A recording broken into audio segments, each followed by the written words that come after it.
extremely disappointed with the result. I feel for my players. They did a better job down the stretch. They move on, and we deal with the disappointment.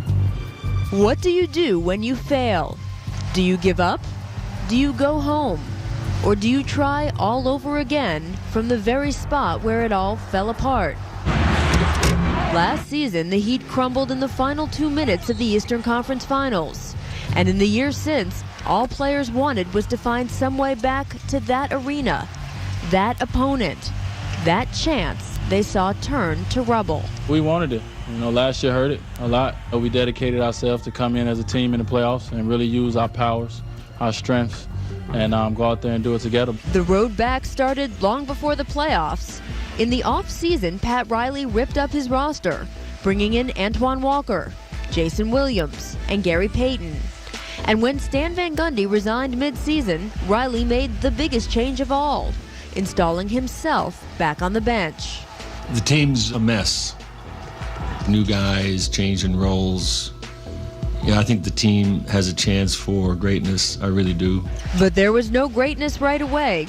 Not as the Heat went 2-12 against division leaders and saw injuries spread like rashes. Even the postseason got off to a rocky start, as Miami had a tougher time than expected with Chicago. The Chicago Bulls have come back to square this opening round best-of-7 at 2 games apiece. But slowly, the Heat started looking like, of all things, a team. Putting away the Bulls, ripping through the net. Until finally, the players were there. That arena, that opponent, that chance to ascend to the NBA Finals once again. And this time, they grabbed it.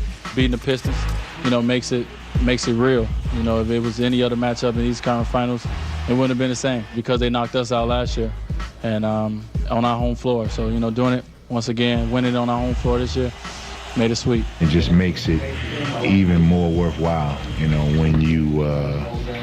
when you can go through some adversity and understand the pain. And understand that the pain was definitely worthwhile. So what do you do when you fail? For the first time ever, the Miami Heat have made it to the NBA Finals. Now, the Heat know. And as the NBA Finals beckon, players are asking themselves a bigger question. What do you do once you succeed?